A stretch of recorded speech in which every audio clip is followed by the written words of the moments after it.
Hi there, guys. This is Stuart from Marshall Music, and today with Stu Speaks With, we have a very special guest. His name is Mauritz Lotz, and he's one of possibly the greatest guitar players this country's ever seen. One of the best session players. Oh, thank you. A great artist with a couple of solo records to his name. Played on thousands and thousands of albums, I suppose. Yeah, I stopped counting a while ago. But Thank you for being with us, Mauritz. Thanks. Great to be here. Yes, it's really nice to have you here. Awesome. Let's start off with tell us a little bit about your musical upbringing and when did you start playing? Did you just start playing guitar? Have you played other instruments? And when was that? I was about 10 years old, Okay. and my dad brought home a acoustic guitar, a Yamaha Jumbo, I remember, big size one. And he used to play a little bit just by himself, the old sort of Burgh music, style, but with different tuning, with banjo tuning. So that sort of in retrospect, it was quite interesting at the time for me. And then he showed me a couple of chords, and since then I really couldn't put the thing down. Okay. So from there it was just a lot of obsessive compulsive behavior, I think, just being just never stopped being curious and fascinated by it. Yeah. Did you have any formal training? None but whatsoever. Back in those days it was difficult to, there were no schools and colleges and stuff, eh? Yeah, I mean, I grew up in, most of my school years I spent in Tanin, so there was no music scene there as such, So, I basically had a book that I got from the town library, and I basically, had that almost permanently. I think when we moved out of Tanin, I finally gave it back. So I would just go in every 2 weeks and just renew the, Do you remember what that book was? It was called something like the Guitar Handbook or the Guitar Book of some sort. It was about that size and about that thick. I think I've got that book. It didn't have a lot of information about playing as such. I think at the back they had some chord diagrams and things like that, but it was mostly about the players, Hendrix and McLaughlin and Santana and things like that. So I was fascinated about this world that I had no idea what it was about, except for it just looked great, and I wanted to be sort of part of that world. I mean, there was no music store in Tanin at the time, There was a jewelry store. You would go around through the jewelry store, and at the back they would sell records, and then there was this little corner they'll have these battery operated amplifiers and really cheap acoustic guitars, and so that was close I came. So when I got to the big city, when was that? It was I was about 17. Okay, and then things changed dramatically for me very quickly. One of my classmates' sister had a wedding band, and they were looking for a guitar player, and within the first 3 months of us being in Vanderbilt Park, which to me was like the big smoke, the mecca of the music at the time. It felt like it to me, because suddenly they had 2 music stores, and there were a lot of bands playing on weekends, and a lot of country and dance bands. And I just very quickly sort of got into the band scene at there, and some guys and a few guys had home studios, 4-track, 8-track studios, very conservative at that time, and I just started playing on demos for people and playing on weekends, and then I just left school. I thought, this is it, the penny dropped for me. You didn't finish school? I didn't finish school, Okay. I basically dropped out of my matric year to pursue music professionally. I was playing every weekend, Friday, Saturday nights, would be dance bands at some dodgy hotel somewhere. And then on Sundays I would be playing a country show somewhere, because the country scene was quite big at the time. Yeah. And there was a lot of that going on. So I sort of got into playing a lot of different gigs, and of course the artists coming to do country shows, they kind of heard my playing, and they said, "Hey, I want you to play on my album." So the session work started picking up from there as well. Okay. So yeah, I'm going to ask you about your sort of musical influences, and I suppose being in a cover band at 17, I suppose you learned all the sort of different styles very quickly. But who were your favorite players growing up, and who were you trying to copy? I only sort of identified them at a much later stage. I aspired to a lot of different guys, for different styles, obviously.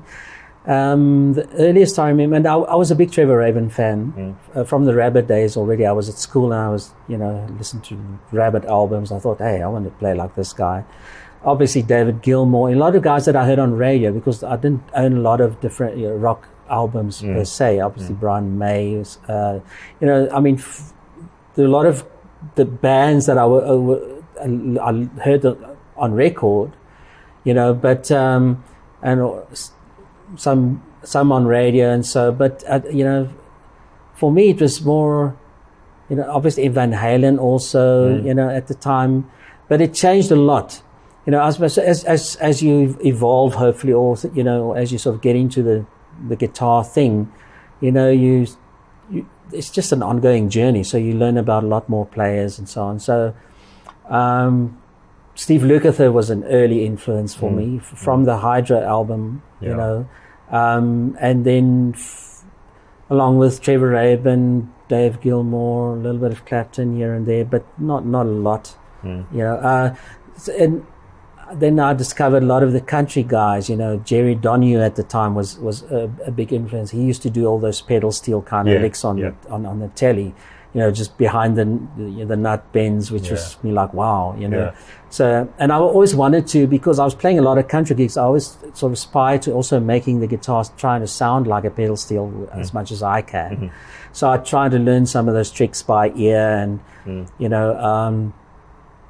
obviously watching other guys play, you pick up a lot of stuff. So I was exposed to a lot of different things very quickly from 17. It sort of accelerated dramatically for me, just discovering so much in being, I suppose, technically professional, and just engaging with a lot of different genres, and people. And your first few sessions, what were they like, and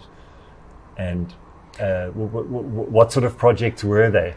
The first recording session I did, not disregarding now, I suppose. I mean, I did those demo sessions in Van der Bijl Park at the time, which were country stuff. A lot of guys were recording some country songs, and from there on, I went to and I did 2 years national service. So I learned the trumpet.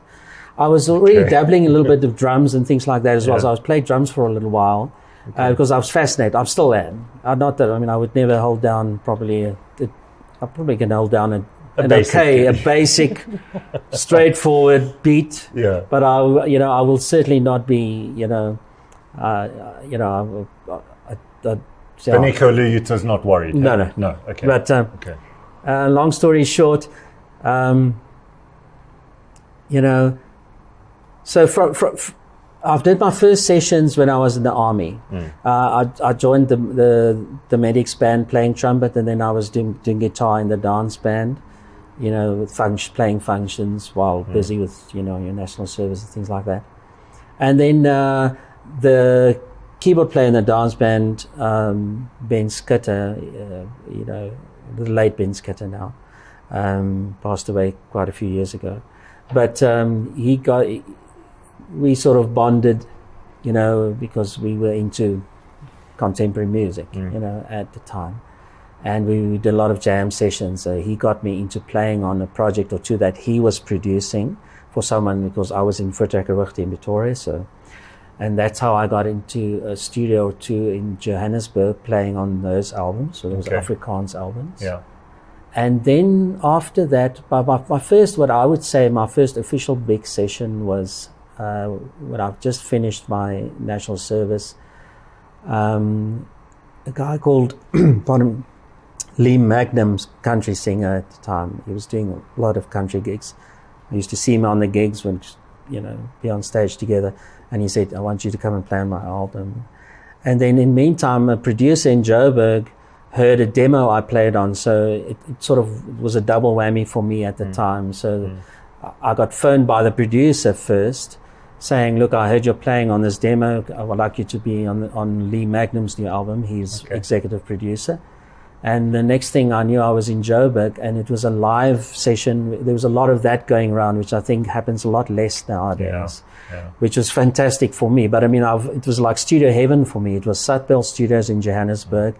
And I walked in studio, and all my local heroes were sitting there. Alistair Coakley, Mike Pilot, Denny Lalouette on bass, Bokke de Beer on drums, who joined Johnny Clegg at that time as well. Danny Antle, Cess Adams, and it was a huge band, and I just walked in. How and I was 19, 20? I was about 20, 21. Okay. 21. Scary. It was seriously scary. I mean, I felt so intimidated, but it was such a thrill just to be there and meet all the guys. Yeah, and I'm sure they were very nice to you. They were all, I mean, was Alistair Coakley as crazy then as he is now? Yeah, well, I knew him from before. Okay. I met him I was a big Hotline fan, and I used to AWOL to go and watch Hotline play, and so he kind of mentored me a few times, which I was really grateful for, because he knew I wanted to get into the scene. So he would invite me to Hotline sessions. They were busy recording the Jabulani album at the time. And he would invite me to the studio. So just come and sit in and just check things out and just hang out, And it was just a wow experience for me at the time, just walking into downtown studios, which was RPM back then. And then I would sit, and then Alistair would play these amazing solos, and Bones Britell would be producing, and Peter Paulson would be engineering. Yeah. And so that's how I sort of looked up to him, and he kind of, mentored me a few times, I think. And then, so I, actually doing a session with him was quite a sort of I saw him earlier today. He told me to tell you hi. Oh, thanks. Okay. I bumped into him at the weirdest of times. I bumped into him at some symphony concert once. We had a laugh. We just thought, we're two rock guitar players, so I would imagine. And he says, here we are watching classical music. You should in be the middle of the week, which, don't tell the fans, So let's talk about your solo albums with Razor and also just you as a solo. When was your first one? Was that 1990, 89? It was recorded in 89, released in 99. 1999. I love that album, by the way. Thank you so much. Absolutely love it. I used to watch you as a 19-year-old with my friend Wayne. I don't remember where it was. Okay. I saw you a few times, and we'd be front row. Okay.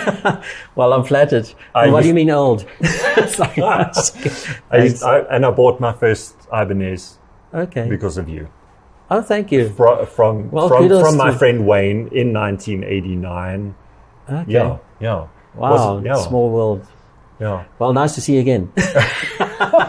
Now, any more? You did a follow-up album, which was more sort of atmospheric, experimental. Any plans on doing another one?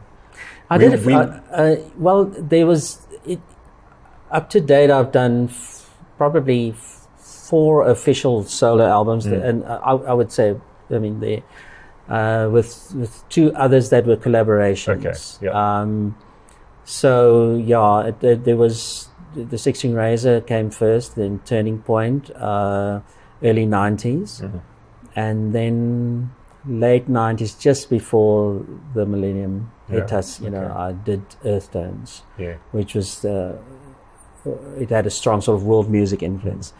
For me, it's always just been a snapshot of where I'm at in terms of my own creativity or music, however you want to look at it, and expression. So if you did another one now, what would the vibe be? The most recent one I did was Kaleidoscopic, which was in 2000. I released in 2015. It took me a while. I did some in-betweeners there. I did a compilation one. I did the M&M project, which was collaboration with Marta Maria, which was just acoustic guitar and piano. So it was a concert thing, which was a lot of fun. A lot of silly stuff on the album, mostly. Kaleidoscopic was, again, everything was, I think that every next album was kind of a departure slightly from the prior, or the previous one, because I feel myself evolving or growing into other things and other influences. I'm a huge fan, and I have a huge passion for film music. And I write some of it, and a lot of the stuff that I write now are very orchestral driven, very choral driven. Not a lot of guitar in there, if at all, actually. Okay. So with that in mind, each album has sort of morphed into a little bit less guitar each time. So Kaleidoscopic, even though it has some guitar, it already had, for me, it was a strong marriage between what I do on a guitar and what my other passion is, which is film music. Okay. Pretty much. So I'm trying to strike a balance there. It's a very difficult one for me to navigate at the moment, because I've sort of gone off the rails now, gone completely with just choral works and symphonic music. Yeah. Okay. Which it's a lovely indulgence for me creatively. Yes. Yeah. But it's it's an ambitious sort of idea, writing this type of music and trying to get it performance ready, and let alone record it with no budget. So well, I was going to say. So if it's long answers to short questions. If I do an album now, it probably not have a lot of guitar on it, but there'll be strong classical and cinematic influence. And having said that, I'm probably going to contradict myself now, because I really don't want to alienate the guitar fans, the few and far between ones that are out there. There's a few of us left. So I'm definitely I've done some recordings with classical tunes on electric guitar, which I love doing. So I'll probably include that in the new project anyway. Okay, nice. Just to have some of the guitar thing going on there, but it's mostly composition driven. Okay. Let's talk about your current kind of guitar thing. Yeah. You've been an Ibanez sort of lover your whole life. Yeah. It finally gave up the ghost 2 years ago. Okay, so this is the one you've had since 89. 89. Yeah. And she's has she passed on? Is it? Yeah. Yes. Well. Significantly. I don't know if there is a middle ground there, because the truss rod finally went. I mean, it's just old, and it has done a lot of mileage, Yeah. So I'm very grateful. It served me very well for a long time. Okay. So, and Grant Fouchier has always, tweaked my guitars and serviced them, etc., because I really trust his work, 150%. Yeah. And So he's built you a new baby. Well, yeah, I took the Ibanez to him and he looked at it and he said, "No, you're not going to touch this one again. It's over." So I started shopping for a different guitar, and then I stumbled onto the Fouchier Strat that he had a few, but he had one in the corner there which I just picked up, and it felt like home after a long time not playing Strats, And I said to him, "I don't know how we're going to do this, but I'm not leaving without this." And so we came to an agreement, and now I'm playing a lovely Fouchier Strat, Cool. with a nice humbucker. It's a push-pull. So got those Tom Anderson pickups in it? I wouldn't know. They are. They initially had SRVs. At least I know what those are. But subsequently he changed them because they were a bit noisy, and then I have a Seymour Duncan rail humbucker. But as for the two single coils, I'm not really 100% sure what they are. I can never remember. It's a thing for me. He's not. He just plays the things. For me, it's got to feel and sound good, and then the rest comes after that, hopefully. But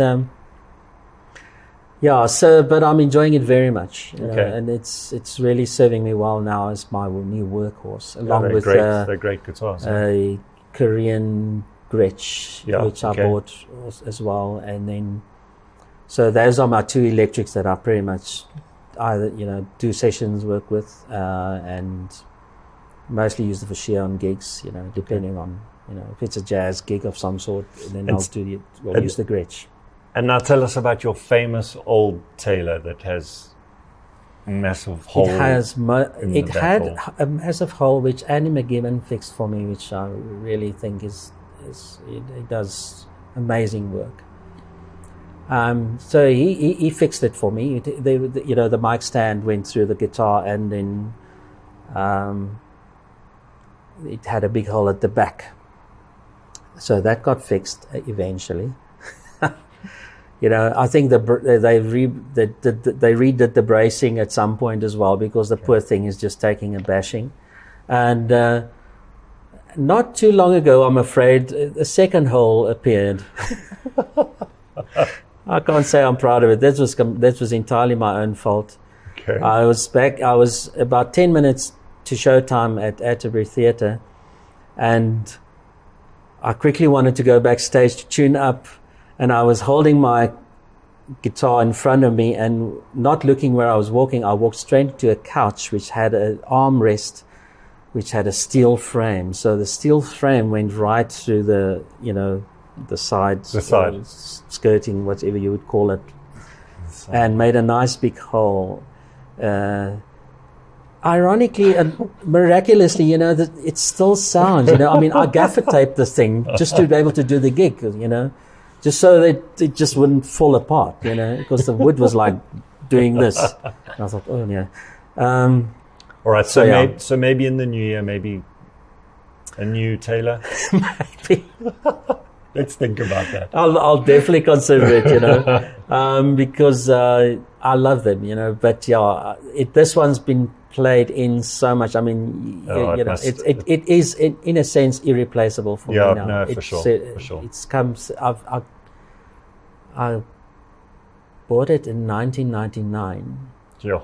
So from Andy McGibbon. Yes. I think he was the first guy to bring them out. Yeah. Andy was great like that. I mean, he was the first guy to bring out PRS, Larrivee, Taylor, Seymour Duncan, Lion 6. You name it, he did it. I was so happy, because when I did some, I used to tour a little bit with Mango, and also back in the 90s, and I would always, whenever I was doing some overseas gigs, I would be playing a Taylor, because I would request one, which was fantastic, and I was so frustrated because I never went on tour with enough money to bring home a Taylor, so I would have fun. Playing on this amazing guitar, and then I sort of come home, and then I go, okay, back to my other one, but so it was really amazing when, Andy finally told me he's bringing in Taylor. So I said, please, whatever you do, I'm going to come through, and I'm taking one. I'm taking home. I didn't care. It was a 414, I think, the 514. 514. Yeah, okay, he let me use. I said, look, personally, for me, sorry, I touched the mic there. It's okay. Personally, for me, the acid test is how it records. Yeah. You can get away with a little bit more when you play live, but fortunately, with a Fishman pickup, it's really for me one of the nicest pickups ever. Yeah. So I'm very happy with it live as well. Yeah. The 514 is by far the favorite for the recording studio. Yeah, I think it's one of the most balanced guitars, especially in terms of ensemble recording. I think, I think in terms of solo guitar playing, there are different guitars for different things, and they all sound nice to me. I've tried a lot of different acoustics, and not necessarily the highest end, but at least mid-entry up, and. It becomes a matter of taste. After a while, it just is a matter of taste anyway. But I think when it comes to practicality, functionality, or however you want to look at it, for me, the 514 had always the most convenient and the most sort of balanced sound from a frequency point of view. It just slots in, you know. Most sessions I've done, it's never been a struggle to really have it in a mix or in a band or an ensemble scenario where you accompany. When it's solo guitar, I think it's nice to branch out with different models or different makes, whichever you prefer, because then there's more sort of focus on just the guitar. But either way, it's, you know, for me it serves both purposes extremely well still. Awesome. Give us some advice for youngsters maybe trying to get into, you know, they've kind of practiced a lot, they're pretty good. What's advice for you for them getting out into the scene today, and either as maybe a session guy or a solo artist, an original artist, whatever. What's your best advice for young up-and-coming musos trying to get into the scene? Sure, it's a difficult one. Not to sound cheesy or, you know, the sort of normal generic sort of things like work hard type things, you know. I think there's so much going on, and I think there's so many different, you know, ways that one can do things nowadays. You know, I mean, with the convenience of internet media, I think it's very there's a lot of convenience as well, you know, in order to get around, get in touch with people, etc. So, you know, it's a hard one for me to sort of pinpoint something that's probably not been said before, but I do feel the way I'm sort of experiencing, looking from the outside, looking into the new generation and what's going on, you know, I'd like to see more commitment to the craft. And I say that with caution, because I know it's easy to say, well, I put in the hours and I do this and that, you know, so what else, you know? But I think for me, longevity, if there's anything I can add, hopefully, is that longevity comes from your passion and commitment to the craft, you know. When I say craft, meaning it's not just about saying, well, I've practiced the hours, I can do this fluently, I can do this as fast as anyone and accurate as anyone else, you know, so why aren't I working, you know? It's about what am I contributing? You know, I'd like to see more focus there. Maybe I'm just not getting out enough to know that it's going on, but I don't see a lot of that, because I think... I agree with you. I agree with you. Yeah. I think the convenience of everything at the click of a mouse kind of makes... It's almost like too easy sometimes, maybe because I've come from a different generation. So, you know, to say, well, you know, maybe it's come too easy and therefore it's okay, you can just do this and that, and then you get there and, you know, do your social media marketing and Bob's your auntie. You know, for me, agreed. Music is much more vast and deeper than that. So and I think there'll always be the minority percentage in ratio. If you have to look at a ratio, if you have to, you know, look, I don't know what it is. You know, I can't speak for the new generation or people out there, but it's just my feeling that I got that, you know, what I do miss is the depth. I do miss depth in playing. I miss depth in expression. You know, so whatever that could mean to someone who's aspiring to making music their lifetime journey, you know, apart from the cliches of enjoy the journey, there is no destination really. Like, you know, it's this, there's a lot of moments that you get to, in the things that you can experience that are really awesome and fantastic, and they feel great, and you know you can have them documented on Instagram or something, you know, whatever you you know, float your boat. But no, agreed with everything. I'd like to see guys thinking a little bit more about why they're doing it, as opposed to the glamour and the, you know, the what the achievement should be, etc. Because it's an ongoing thing. I made peace with the fact that it's going to take me more than one lifetime, and I only have this one, let alone grasp the, you know, music as a whole. You know, let alone be an authority on it on some level, you know. Yeah. So for me, it's just this world of wonder that keeps unfolding all the time. Yeah, the magic I of want to music, see that kind of, I want to witness that kind of enthusiasm with people, you know, where it's less about, hey, I want to get these gigs, I want to be able to play these gigs. It's about, hey, I want to do something that somehow moves someone. Yeah. You know, for me, that is where longevity lies. I firmly believe that everything else will change because it does. You know, everything around you changes, but the consistency has to come from inside somewhere where you can sit down and say, what am I contributing to the musical universe per se or such, you know, if so, whatever that means. You know, so. Yeah, nice words, good thoughts. Yeah. Thank you. Yeah. We've run out of time. I could chat to you for another hour, but unfortunately we can't. It's really okay. Thanks so much for having me. Awesome. It's great to chat to you too. Thank you. Awesome.